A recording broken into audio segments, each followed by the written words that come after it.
great pleasure to introduce Dr. Lee Sackett, who will be giving the keynote address today.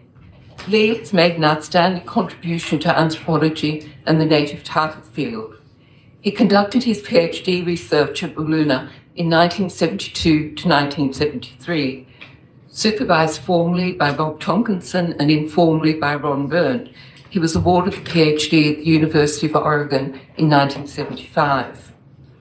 For the next 20 years, Lee taught anthropology, principally relating to Indigenous Australians at the University of Adelaide. After leaving the university, he took up the position as manager, Land Tenure, Central Land Council, where he inspired a team of young anthropologists, including 4 who are here today: Sarah Bell, Susan Donaldson, Kevin Murphy, and Sean Hallwood. I was fortunate to work with Lee on the Mount Ridge land claim, one of the 3 land claims that Lee completed during his 3 years he was at the CLC. Since leaving the CLC, Lee practiced as a consultant anthropology, specialising in native title claim research, reviewing claim materials for several rep bodies, and appearing as expert witness in numerous contested claims. He retired in 2023, but is here today, fortunately for us, and in his talk, he'll be addressing some of the concerns voiced by younger anthropologists about their future in the native title arena. Please welcome Dr. Lee Sackett.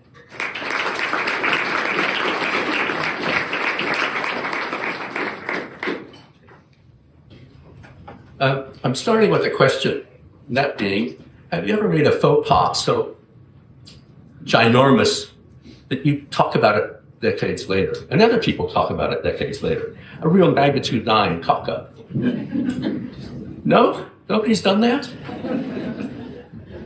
A memorable screw-up for me, and by no means my first nor my last, occurred back in the late 1960s, long time ago, when I was asked to be best man at the wedding of a fellow I'd known since our primary school days. This was well before the internet and Dr. Google, so I took my lead from films and TV shows. That's probably not a good way to go, as you hear. Anyway, it was clear to me from watching sitcoms and rom-coms that my job as best man was to get the groom suitably plastered, which I did. Job done. Needless to say, along the way, I got myself suitably plastered as well. So in the end, he and I remained only thoughtfully aware of anything else my role required of me.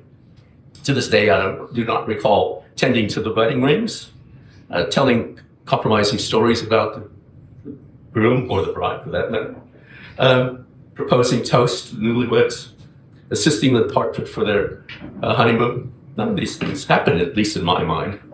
If they did, I was too drunk out of my mind to recall them, tell you about them here today. For my keynote address, I'll not be plying you with strong drink, although I wish I could. And I'll be remaining sober myself, at least for this little period.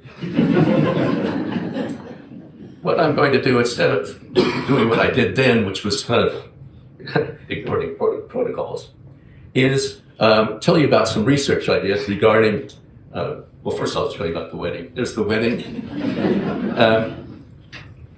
You can't tell it there, but we were not really healthy at that point. We became less and less healthy as the day wore on. But what I've done today, unlike when I was involved in that wedding, was to do a bit of research on the subject of keynote addresses. And my research in this regard has indicated to me that one of the things I should be doing is getting you ready to listen to, eagerly listen to, the presenters who will come behind me.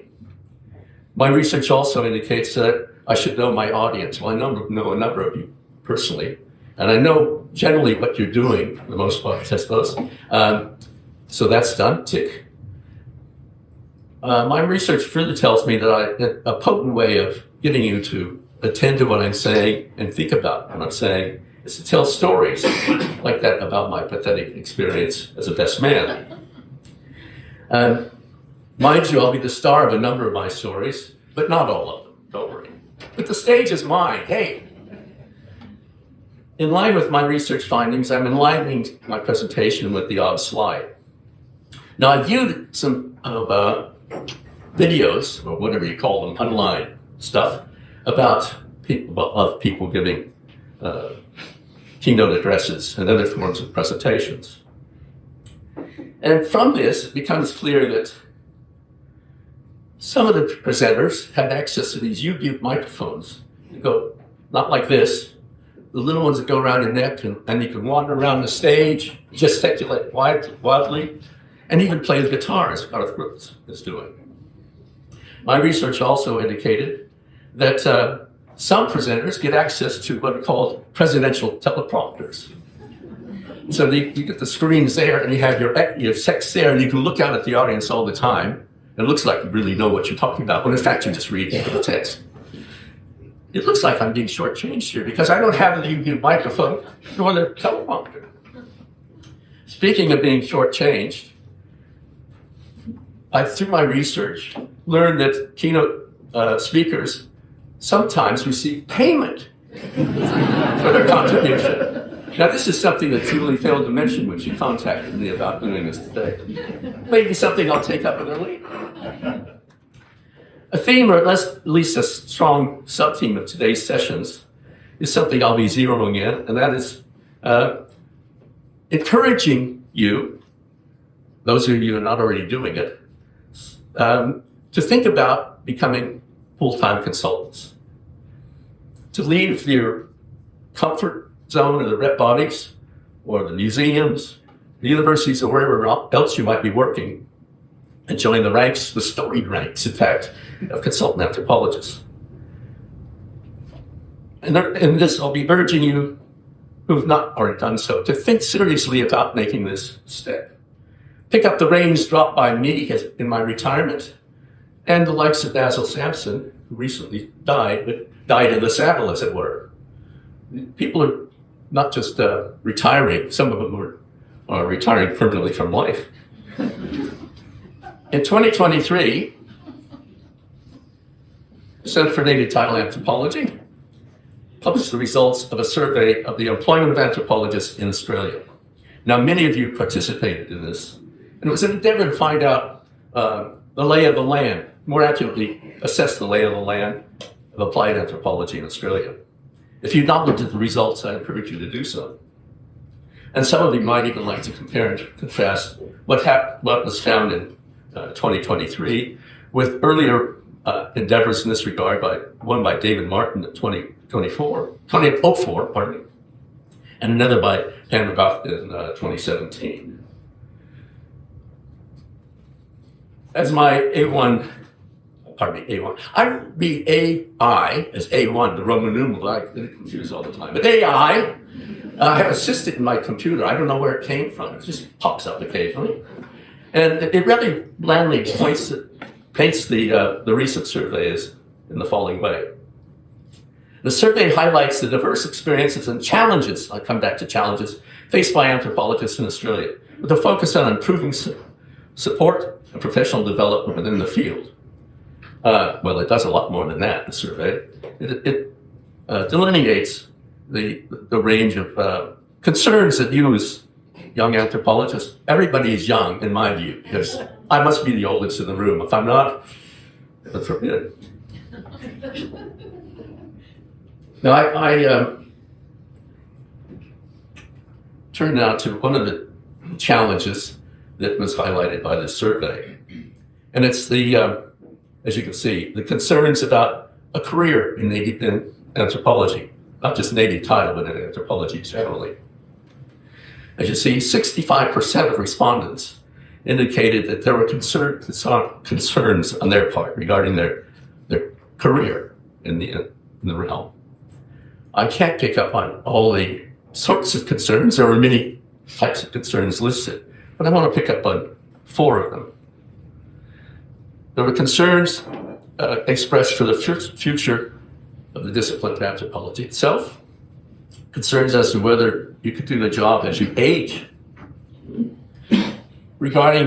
concerns regarding career progression, and concerns about moving from in-house work to consulting, which is one I'll talk about as well all these concerns, but particularly the latter one.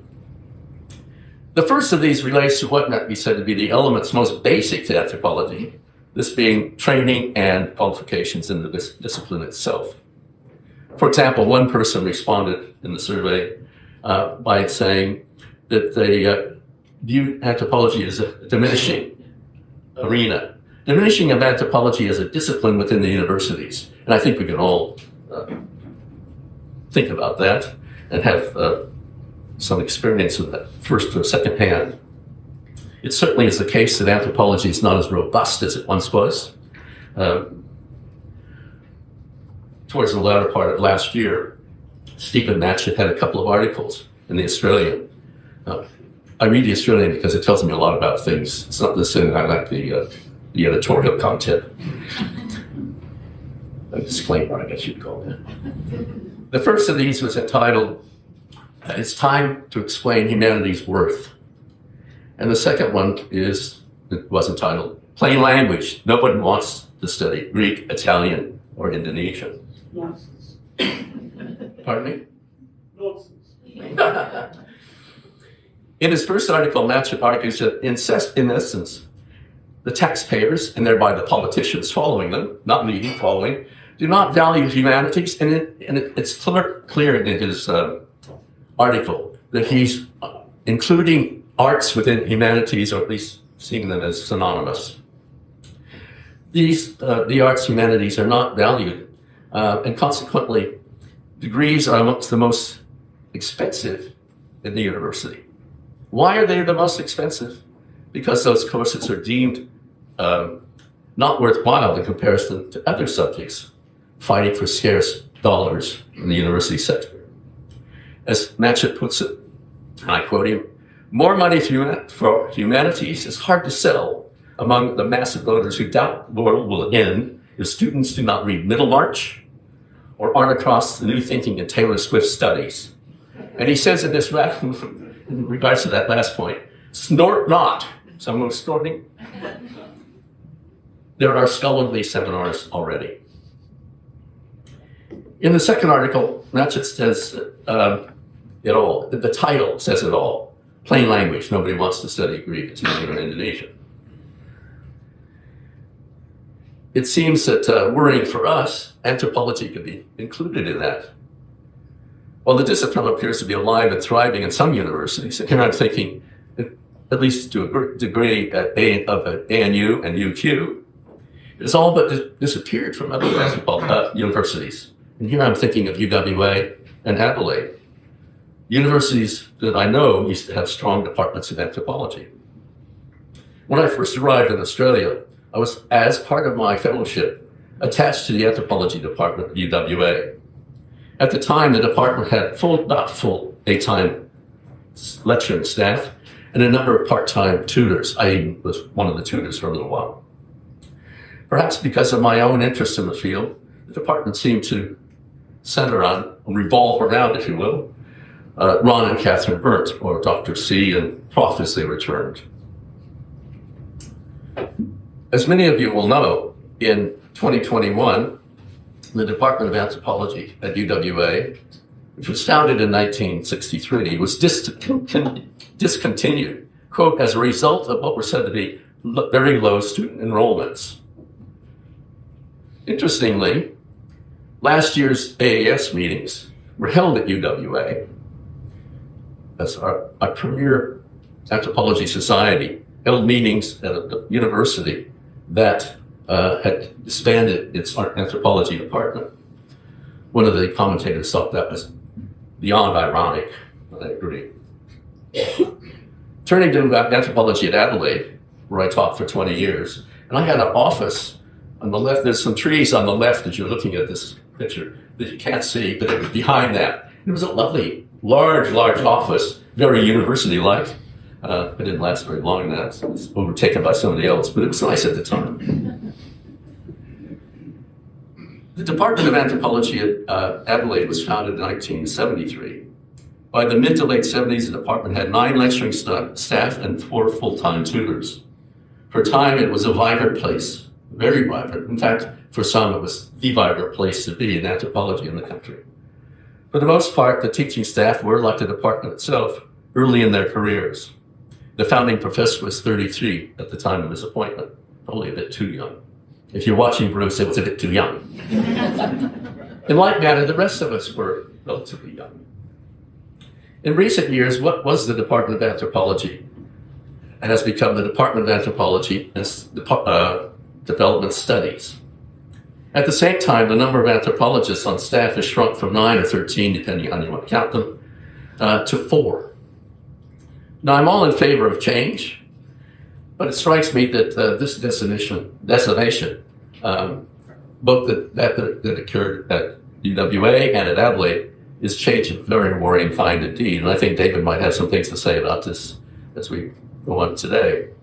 Imagine, just at the first level, imagine the impact this had on the lives of students and staff.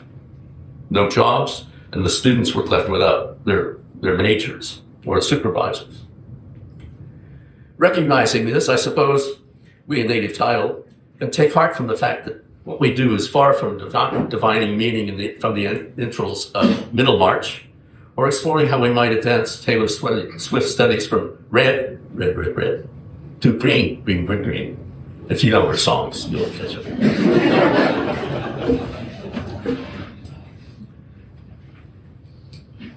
Turning to the second of your concerns about working in Native Title, some of you raised the hoary old matter of age.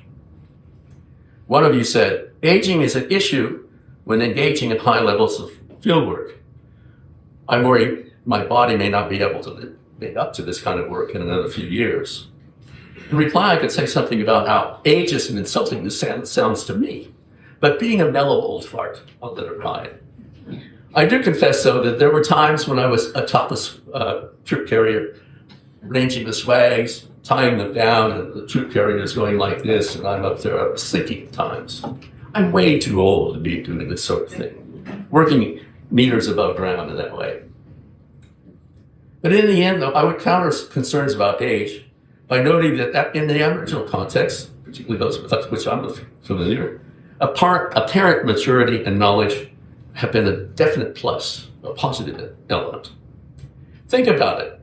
While we frequently hear the terms auntie and uncle, they do not correlate strictly with age. But it's certainly the case that respected senior women and men are the ones the younger people turn to for certain kinds of information and advice. Information and advice regarding the appropriateness of a particular partner. Is it incestuous in the view of the older people or not? Places of ancestral activity. The old people know that, not the young ones.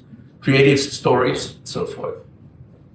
By extension, in my experience, there is a degree of cachet that extends to what appear to be knowledgeable outsiders.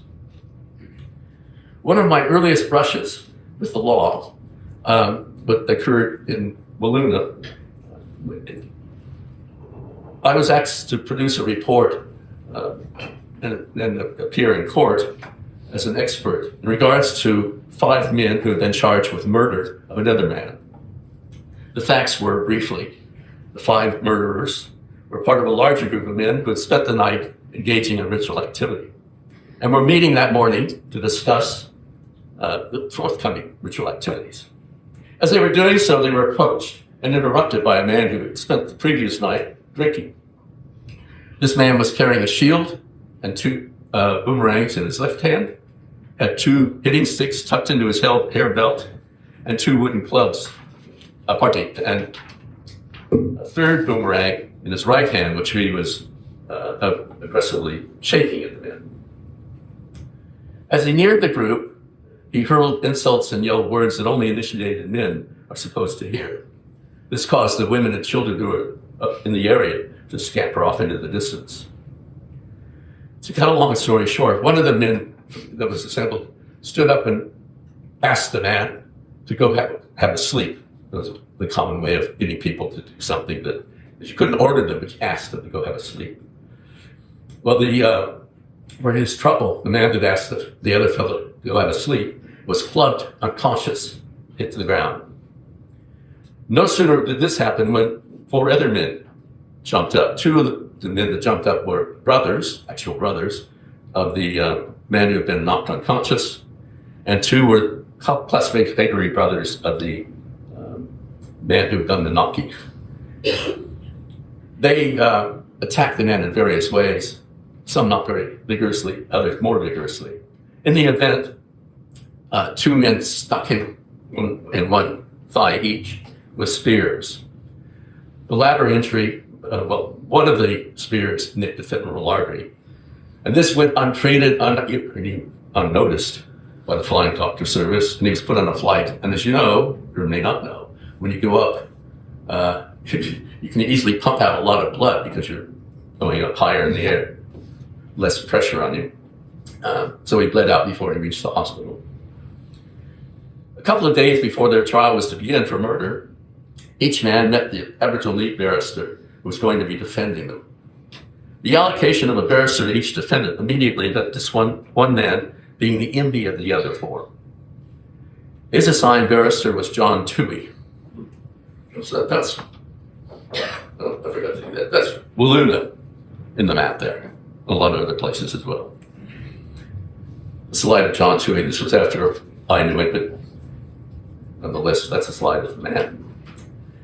Now he would go on to become the Aboriginal land, the inaugural Northern Territory Aboriginal Land Commissioner, and a lot of other things as well. Now it was obvious to the men, all five men, that this lawyer, John Toohey, would get his client off. There was no doubt in their minds. This assessment was not based on the things that John Toohey had done up to that point, nor did the fact that he would someday become more important. Yet, it was based solely on the fact that Toohey had white-gray hair. In the men's eyes, as in the Western Desert more generally, gray, white hair is a signal of a knowledgeable old person, a tilde. There are a few of us in the room right now, in fact. Age, grayness, knowledge. In the eyes of the men, and they were saying roughly this sort of thing. The wigs that some of those lawyers wear may fool some people, but they don't fool us. We know proper wisdom when we see it. As it happens, the men were correct, if for the wrong reasons. As the trial progressed, the case against the men began to unravel. The judge did not allow their statements to the police in evidence. He was of the view that they didn't know what they were talking about when they gave these statements. They hadn't been warned. There was no translator to deal with them, etc. The two witnesses called by the Crown gave conflicting and contradictory evidence, so there wasn't much happening in the way of a nice straight line towards conviction. In fact, one of the murderers was unconscious when the murder was happening.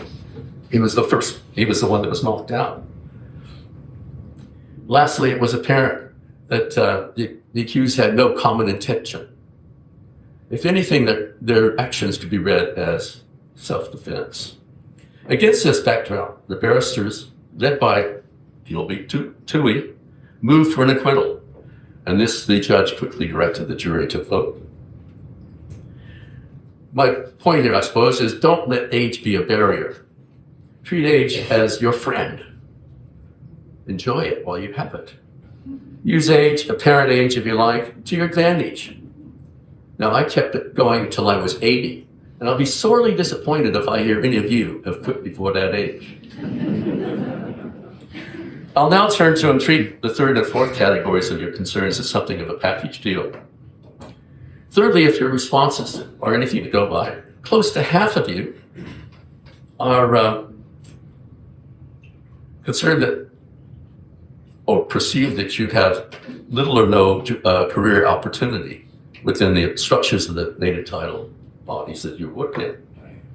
One of you, in fact, wrote, "Right now, there isn't any career path." The fourth area of concern I want to discuss, and you'll see how it relates, is your perceptions as something of a gaping chasm between in-house anthropology and consulting anthropology. As one respondent said, there are really not many options. I see the next step would be moving into consultancy, but I have no idea how to do this.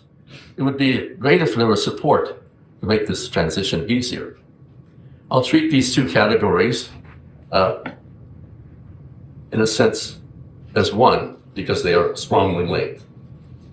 In fact, one of you, I don't know if you're here, but one respondent to the survey said, I have no further options for promotion as an anthropologist within the NTRB where I work. I'm concerned that to further my career and build my skills and experience for higher level complex research and expert work, I will have to relocate or potentially undertake further study for a PhD. If you too hold such views, then contrary to the sentiment expressed in these quotes, becoming a consultant anthropologist could be just right for you. Trust me, I'll show you how.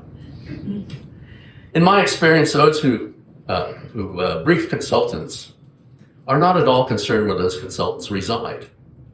Kingsley Palmer, who is he here? No, I don't think so. Anyway, many of you will know Kingsley, perhaps have worked with him. For a time lived here in Brisbane, but worked at that time in Western Australia, South Australia, and the Northern Territory. Sandra Pennell, who many of you will know, lives outside of Albany in Western Australia, but has worked in Queensland, Western Australia, and New South Wales. Now, rather than being your residence or place of residence an impediment to consulting, where you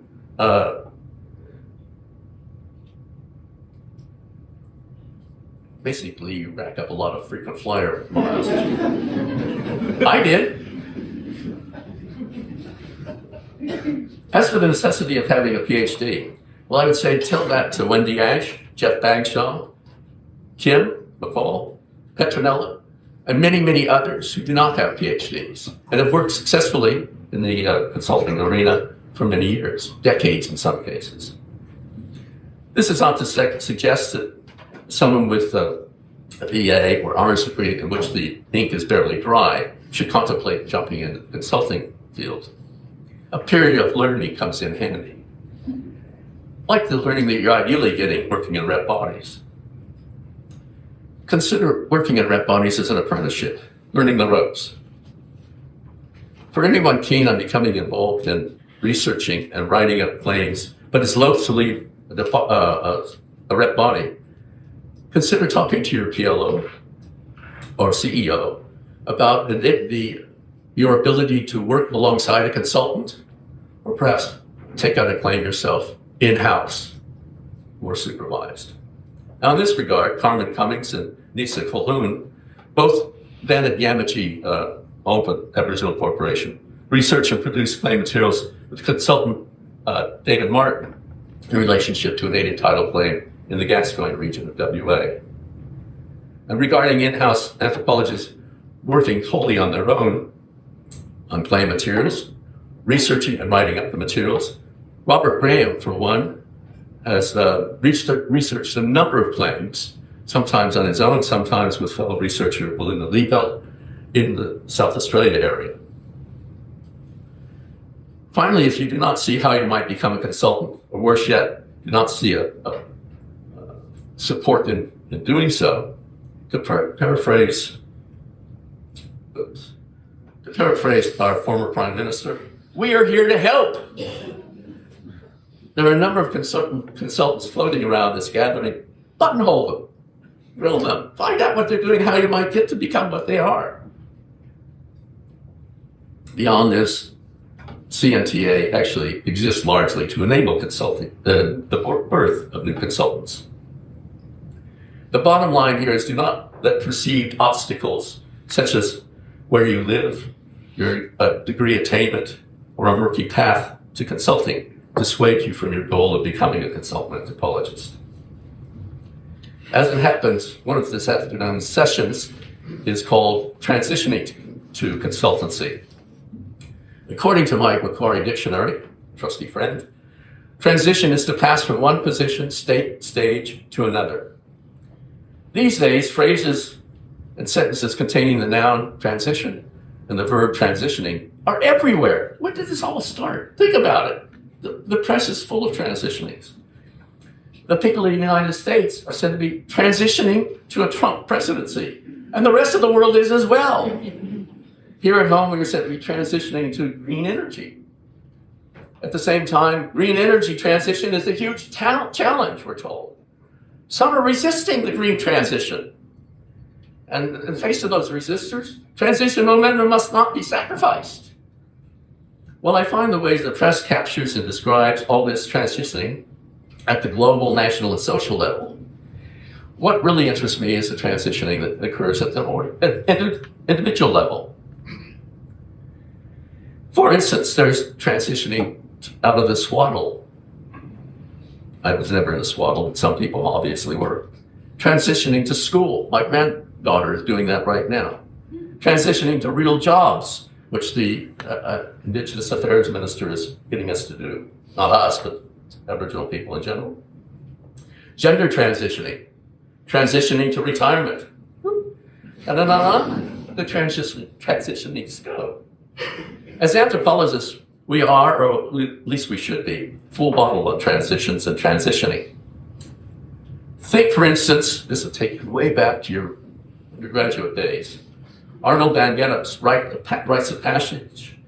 His ideas were in regards to ritual, but could be more generally phrased as phases of separation, transition, and reincorporation. Victor Turner's ritual process, which also explores those three phases: separation, liminality, and reincorporation. You remember them now that I mentioned it, don't you? Yeah. In thinking about all these transitions and the like, I recall being a observer of a young fellow's rite of transition from boyhood to manhood at Walloona in the early 70s. The young fellow who was the center of attention had been grabbed, taken from the context of the mundane ordinary, and removed away. He was separated physically and socially from the wider community. And a couple of men and I were I just happened to be there, assigned to look after him until the initiating procedures got underway in a full-blown way that evening. So the other men were off arranging things. At one point during our looking after the young fellow, I asked him quietly if he had any idea what was going to be happening to him, what was coming next. He looked at me like I'd been beamed down from somewhere far away. In a way, it was precisely what had happened. And whispered back, "You're going to cut off a bit of me cock." And right he was. And it was not something he was particularly looking forward to, I can assure you. To this point in his life, as an uninitiated lad, or as a boy, as they were termed in those days, life had not been bad at all. He had few responsibilities, really had almost no responsibilities. He lived near his parents. Mom always fixed food for him and so forth.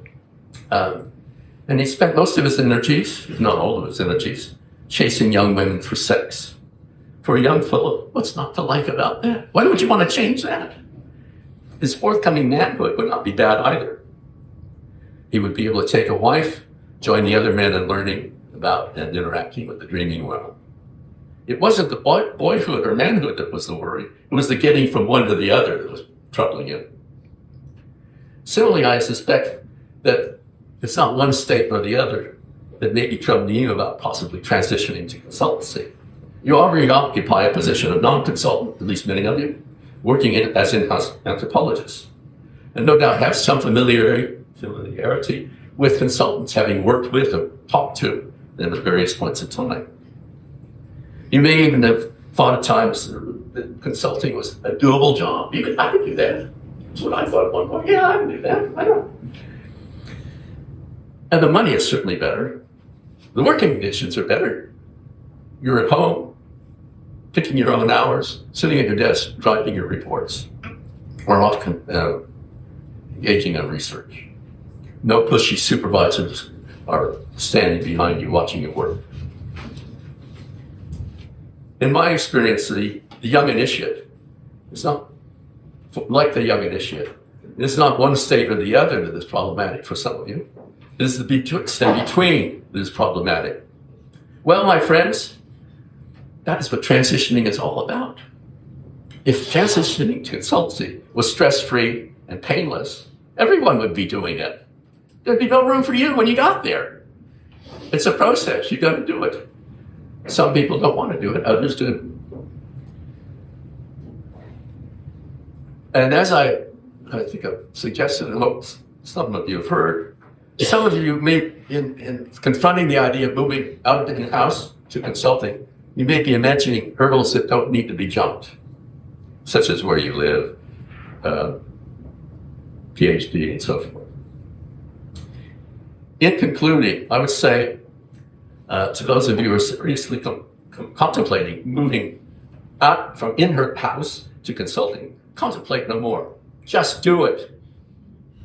And once you've done it, give yourself a big tick, or maybe a Nike swoosh for your achievement. Thank you very much.